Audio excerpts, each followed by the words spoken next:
I am my mother's attorney. The words echoed around the courtroom like thunder on a clear day, causing Judge Harrison to stop flipping through papers and look up from behind his glasses. David Thompson was only 9 years old, but his voice cut through the formal silence of the family courtroom like a sharp blade. He stood next to his mother, Janet, who looked at him with a mixture of pride and horror. While on the other side of the courtroom, Robert Wellington, 3, his biological father, nearly choked on his coffee. "Excuse me, young man, but this is a legal hearing between adults," the judge said with forced patience, looking at the skinny, bespectacled boy who had dared to interrupt a $1 million custody case. "I know, Your Honor. I also know that, under Article 12 of the Convention on the Rights of the Child, ratified by the United States, I have the right to express my opinion on matters that directly affect me." David adjusted his glasses and opened his scribbled school notebook. "And this case certainly affects me." The silence that followed was deafening. Robert Wellington, a Chicago real estate magnate wearing a suit that cost more than Janet earned in 6 months, looked at his two expensive lawyers as if he wanted to strangle them. No one was prepared to face a child quoting international law. Janet Thompson worked 60 hours a week as a nurse to raise David alone. In the 8 years since Robert had learned he was the father, he had appeared in the boy's life exactly 4 times, always with expensive gifts and empty promises. Now, suddenly, he wanted full custody. "Your Honor, Robert's lead attorney, Dr. Mitchell," he interrupted, adjusting the knot of his tie. "This is highly irregular. The child has no legal capacity." He interrupted, with a calm that made several adults in the room shift uncomfortably. "And if you truly cared about my welfare, you would want to hear what I have to say, rather than try to silence me." Robert leaned over to whisper something urgent into Dr. Mitchell's ear, but David continued, opening his notebook with precise movements. "Your Honor, I have prepared a documentary presentation on why I should stay with my mother, including evidence of the plaintiff's true motives." He paused, his eyes meeting Robert's for the first time. "Motives that I think the court will find quite illuminating." Robert's face paled visibly. What exactly had this boy discovered? And how had a 9-year-old been better prepared for this hearing than he and his millionaire lawyers? There, in that quiet courtroom, they had all witnessed something extraordinary. A boy who held secrets that could topple empires built on lies. If this story of courage and intelligence touches your heart, be sure to subscribe, because what David was about to uncover would change not only his life, but the way the justice system views children's voices forever. Dr. Mitchell quickly regained his composure, as any experienced attorney would. "Your Honor, while we admire the child's creativity, this court is dealing with complex family law issues that require adequate legal representation." "Then why didn't you provide it to him?" David asked, slamming his notebook shut with a sharp click that echoed throughout the quiet courtroom. "For the last 8 months of this case, no one has seen fit to hear from the person most affected by this decision." Robert Wellington shifted uncomfortably in his seat. Something about the boy's calm deeply disturbed him. David seemed unintimidated by the formality, the cost of lawyers, or the menacing presence of his own biological father. Janet looked at her son with a mixture of pride and panic. For weeks, David had come home from school with strange books from the library, legal codes, child rights manuals, case law. She had thought it was the academic curiosity of a bright child. She had never imagined him preparing for this.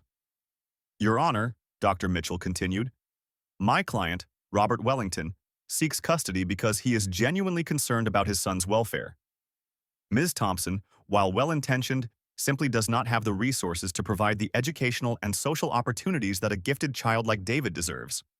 "Interesting," David murmured, opening his notebook again. "Genuine concern." He flipped through several of the scribbled pages. "Your Honor, may I share some facts about this genuine concern?" Judge Harrison, who had presided over hundreds of custody cases, had never seen a situation like this. For one thing, he had strict protocols to follow. On the other hand, this child displayed an eloquence and preparation that surpassed many adults. "David," Janet said softly, "perhaps we should let the lawyers—" "What lawyers, Mom?" David interrupted softly. "We can't afford Dr. Mitchell or his colleagues, so either I speak for us or no one speaks." Robert Wellington finally found his voice. David, son, I know this situation is confusing for you, but don't call me son. The words came with such coldness that several adults in the room winced. In the last 9 years of my life, you've shown up exactly 4 times. Twice on my birthdays, always 3 weeks late. Once at Christmas, when you had 20 minutes to spare between social engagements, and once when the local press was doing a story on philanthropic entrepreneurs and you needed a photograph with a baby. The silence that followed was deafening. Robert opened his mouth to protest, but David continued. The last time we saw each other, 6 months ago, you spent 15 minutes in our apartment. Enough time to criticize our furniture, complain about the smell of medicine my mother brought home from the hospital, and suggest that I might have potential if I got a proper education. David adjusted his glasses. Interestingly, 2 weeks after that, you filed for guardianship. Dr. Mitchell whispered something urgent to Robert, but the boy didn't finish. Your Honor, I've been doing some research on my biological father. I discovered that he recently lost a very expensive lawsuit against his business partners. I discovered that his third wife filed for a contested divorce.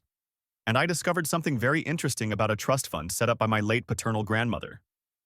Robert Wellington's face went from pink to white in a matter of seconds. How the hell had this boy discovered information that even his lawyers didn't know about? David turned a page in his notebook and smiled for the first time since entering the courtroom. It wasn't the innocent smile of a child. It was the smile of someone who held the winning cards and was about to play them.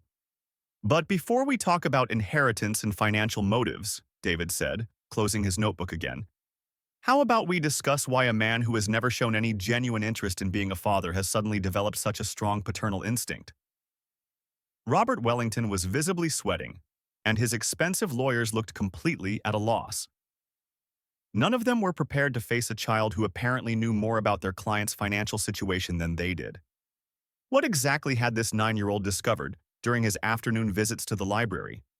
And how had the child managed to gather information that adults with unlimited resources did not have?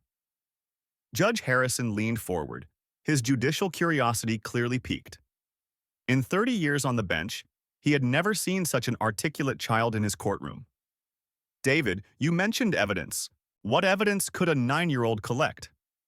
David adjusted his glasses again, a gesture that was becoming his trademark in this courtroom. Your Honor, for the past 3 months, ever since I learned of this lawsuit, I have spent every Tuesday and Thursday afternoon researching at the Central Public Library. Researching what? Dr. Mitchell interrupted dismissively. Public records, newspaper archives, available corporate documents, Mr. Wellington's previous court cases.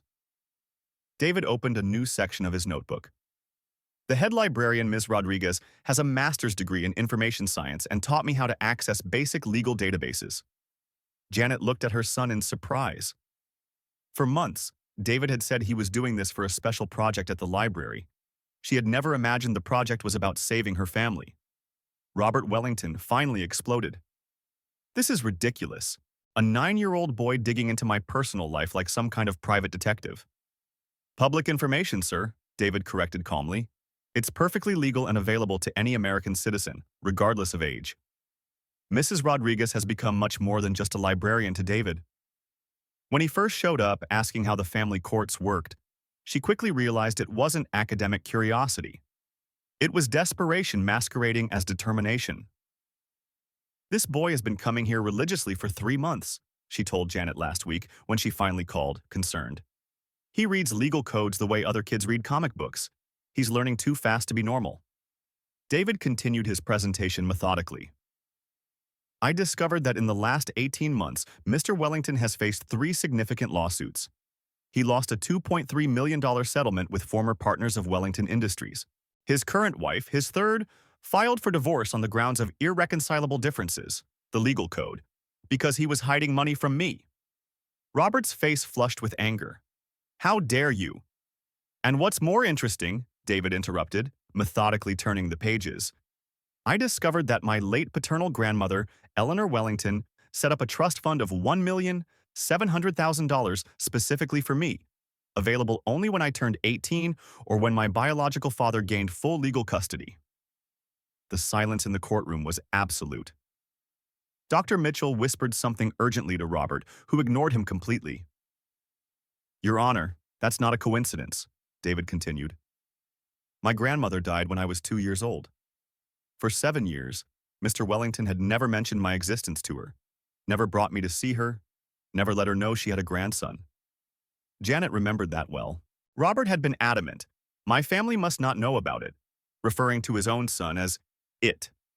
But when Mrs. Eleanor Wellington learned of me through private research, which I had discovered in the probate papers, she immediately set up a fund with one very specific condition. David paused dramatically, knowing everyone in the room was hanging on his every word. The money would be allocated for my upkeep and education only if my father demonstrated a genuine commitment to the child's welfare by obtaining legal custody. If he had never sought guardianship, the money would have passed directly to me at age 18, without any parental access. The calculation was simple and cruel. Robert had ignored David for 9 years, missing his chance to access the inheritance through natural guardianship. Now, bankrupt and desperate, he was trying to force a late guardianship to access the funds. But there was something my grandmother couldn't have foreseen, David said, closing his notebook. She didn't know that her son had developed a career in destroying small family businesses through predatory practices. Dr. Mitchell stood up abruptly. Your Honor, this is getting out of hand. The child is making baseless allegations. I can prove everything I say. David opened his school bag and pulled out a surprisingly neatly organized manila folder. Here I have copies of 17 lawsuits over the past 5 years in which Wellington Industries purchased properties from families in financial distress at prices well below market value, using inside information gleaned from contacts at local banks. Janet had watched her son turn a custody hearing into an impromptu criminal investigation, using only the public library and sheer determination. One of those families, David continued, pulling out printed photographs, owned a small bakery. The Santos family, Mexican immigrants who worked 18-hour days.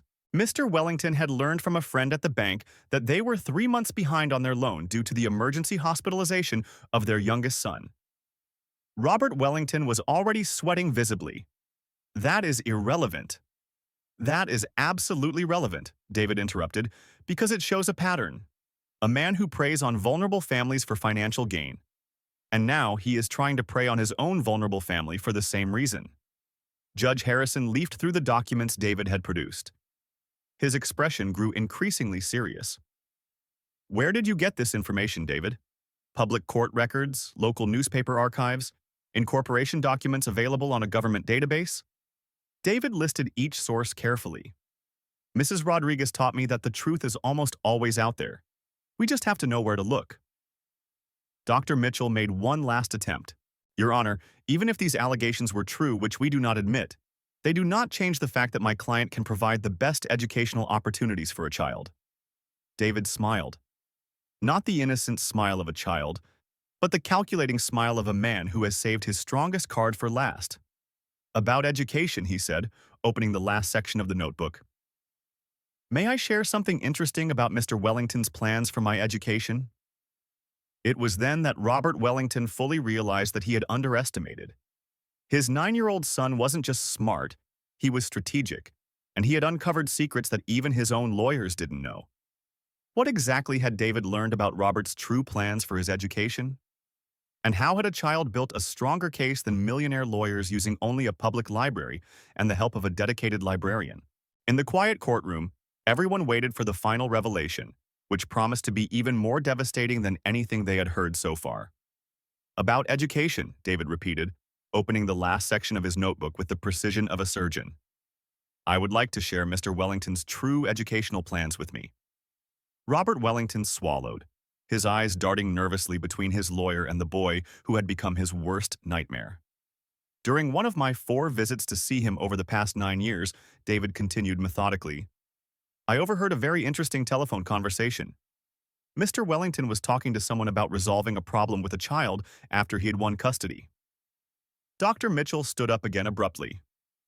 Your Honor, private conversations cannot— I can prove every word, David interrupted, pulling a small digital recorder from his briefcase. Ms. Rodriguez taught me that documenting evidence is fundamental to any legal matter. The silence that Wellington was visibly shaking, his fingers drumming nervously on the table, as he realized he had completely underestimated his son's intelligence. This recording was made during his last visit to our apartment 6 months ago, David explained calmly to the judge. Mr. Wellington thought I was in my room doing homework, but the recorder was left running in the living room. Judge Harrison picked up the device and examined it. David, are you sure you want to introduce this into evidence? I am absolutely sure, Your Honor. The sound of the recording echoed through the quiet courtroom. Robert Wellington's unmistakable voice spoke into the phone. Look, as soon as I have legal custody, this boy is going straight to Riverside Military Academy. It's a strict boarding school in Colorado. They know how to handle difficult children. He will stay there until he comes of age, and I will have full access to the inheritance funds for educational expenses. The other man's voice was inaudible, but Robert continued, Exactly. $500 a month for housing. The rest is mine. The child doesn't even have to know about the money. It's perfect. She's out of the picture. I have access to the funds, and I still look like a responsible father. Janet covered her mouth with her hands, tears streaming down her cheeks. She had never known Robert had planned to get rid of David so cruelly. Dr. Mitchell was pale, realizing that his client had just been destroyed by his own words. There's one more thing, David said calmly, stopping the recording. This part about what he really thinks of me. The second part of the tape was even more devastating. It's not just the money. It's the boy's too smart for his own good. He asks questions. He observes everything. It would be better to keep him out of the picture until he's an adult, when I can sort out the financial situation. Kids like that, we don't want him getting cocky. Robert Wellington exploded. This is a trap. He provoked me on purpose. A 9-year-old boy can't. A 9-year-old boy can't what? David interrupted, his voice cutting like a knife. Can't be smart. Can't defend himself. Can't reveal the truth about a father who sees him as a problem that needs to be solved. Judge Harrison turned off the tape recorder and looked straight at Robert Wellington. Mr. Wellington, this record, coupled with the financial evidence you presented, paints a very clear picture of your true motives. Your Honor, David continued, I have also discovered that Riverside Military Academy has a terrible record. 3 students have committed suicide there in the last 5 years. The institution is under federal investigation for physical and emotional abuse of minors. Dr. Mitchell made a last-ditch effort. Your Honor, even given these allegations, the fact remains that my client has superior financial resources. To do what? David interrupted. To send me to a place where children die. To use my inheritance money while pretending to care about me. Isolate me from the only person who truly loves me. Robert Wellington had finally lost all composure. You're nothing but an arrogant child who doesn't know his place. I'm your father, and you're a stranger who has my DNA, David replied with a calm that sent a chill through the room. A real father wouldn't try to get rid of his own son to steal his money. The judge banged his gavel to restore order. Mr. Wellington, sit down immediately, or you will be removed from my courtroom. David turned to the back page of his notebook. Your Honor, there's one more thing I should mention. Something I discovered about why my grandmother actually set up that trust fund. Robert Wellington went even paler, if that was possible. I had found a letter from her in the probate files. A letter addressed to me to be opened when I turned 16. David had sighed deeply, but the librarian had helped me find out that I could request early access in cases of custody disputes. The final bombshell was about to drop. My grandmother had written that she knew Robert had never been a good father, that she had set up a trust specifically to protect me from him, and that if he ever tried to gain custody of me just for the money, I was to use all the resources of the trust to protect myself. David closed the notebook and looked straight at Robert Wellington. She even hired private investigators who documented all of his financial fraud over the years. It is all on file with the trust administrator. Robert Wellington sank into his chair, finally realizing that he had been completely outmaneuvered by a 9-year-old. He considered him nothing more than an inconvenient obstacle. Judge Harrison banged his gavel. Based on all of the evidence presented, including financial documents, records, and the plaintiff's demonstrated history, the request for guardianship is categorically denied. Furthermore, I order a full investigation into possible fraudulent use of the trust funds. Dr. Mitchell whispered urgently to Robert, but it was obvious that the case was irretrievably lost. David methodically put away his materials, displaying the same calm he had maintained throughout the hearing. "Your Honor, may I make one last request?" "Yes, David. I would like Mr. Wellington to know that I did not do this out of spite or revenge. I did it because every child deserves a family that truly loves them, not one that sees them as a financial opportunity." As Robert Wellington left the courtroom, escorted by security guards, the judge ordering his immediate arrest for attempted fraud, David finally allowed a small smile to creep across his face. In this quiet courtroom, a 9-year-old had just proven that intelligence, preparation, and true love could trump any amount of money and privilege. But David's victory was about much more than a simple custody battle. It was the beginning of a transformation that would change his family's life forever. 3 years have passed since that historic day in court, and David Thompson's life has changed in ways even his precocious intellect could not have predicted. The video that destroyed Robert Wellington not only won the case, it went viral on social media, turning David into a national symbol for a generation of children who refuse to accept injustice in silence. The video has been viewed more than 50 million times and has inspired legislative changes in 17 U.S. states. Today we salute 12-year-old David Thompson, who 3 years ago shocked the country by defending his mother in court, using nothing but his wits and a public library. The host of America's most popular morning show declared, "David, how does it feel to be called the smartest kid in America?" David, taller now and sporting new glasses but as composed as ever, smiled. "I'd rather just be known as David, who learned that every child has a voice, even when adults pretend not to hear." The studio audience erupted in emotional applause. Janet watched from the wings in her nursing supervisor uniform, a promotion she received after her story inspired a national campaign about working mothers. The hospital where she worked had established a scholarship fund called the Janet Thompson Program for the children of low-income employees. "Your mother is here with us today," the host continued. "Janet, how does it feel to see your son become an inspiration to millions of families?" Janet joined them on stage, still shy of the attention, but radiating the same pride she had felt that day in court. "David was always special, but what I'm most proud of isn't his intellect, it's his heart. He could have used his story to brag, but he chose to use it to help other families." And that was true. David had spent the last 3 years visiting schools in low-income areas, teaching children their basic legal rights. His book, Every Child Has a Voice, became a bestseller, with all proceeds going to a foundation that provided free legal help to families in custody disputes. "David, tell me about this cool law library project you started," the host asked. "Well, after I saw how the public library helped me, I thought, how many other kids are going through similar situations, not knowing where to turn for help?"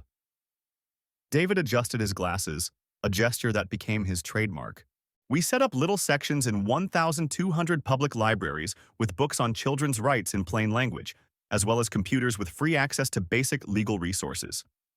The camera focused on Janet, who discreetly wiped away a tear. For 3 years, she watched her son turn personal trauma into a social movement. Meanwhile, across town, Robert Wellington watched the television program from his small studio in suburban Chicago. His hair was gray, his clothes were plain, and he worked as a salesman at an electronics store, the only job he could find after his story became public knowledge. The investigation uncovered not only an attempt to defraud David's trust fund, but a web of financial mismanagement that had completely destroyed Wellington Industries. Robert had lost everything: his company, his mansion, his marriage, his reputation. His former partners sued him for fraud, and he spent 18 months in prison. "Kids on TV again," he muttered to himself, angrily switching off the television. Not a week had passed for 3 years without David's story appearing somewhere, reminding the world of his crimes. What hurt Robert most was the realization that David had never spoken ill of him publicly. When asked about his biological father, the boy always responded with a maturity that made the man who tried to manipulate him even more uneasy. "I hope he finds peace and realizes that true love can't be bought or stolen," David said in a recent interview. "Holding a grudge doesn't help anyone, but setting boundaries is essential to protecting those we love." Back in the studio, the host asked his final question. "David, What advice would you give to other kids who are facing difficult family situations? David thought for a moment, then looked straight into the camera. First, you are not alone. Second, you have more power than you think. And third, the truth always finds a way to win, even when it seems impossible. He paused, and when he continued, his voice carried the wisdom of a man who had faced giants and won. Don't let anyone convince you that you are too small to make a difference. I was 9 years old when I changed my life and my mother's life forever. You can change yours too. 6 months later, David received a special letter. It was from Sophia Martinez, a 10-year-old from Los Angeles who had used cool LA libraries to help her immigrant grandmother avoid unfair eviction. The letter ended, "Thank you for teaching me that every child has a voice. I used mine and saved my family." Janet found David reading the letter in his room, surrounded by hundreds of similar letters from children all over the country. "How does it feel to know that your courage has inspired so many people?" she asked. David carefully folded Sophia's letter and placed it in a special box where he kept all his correspondence. "Remember when you told me that sometimes the scariest things in life are the most important?" Janet nodded, remembering the conversation well.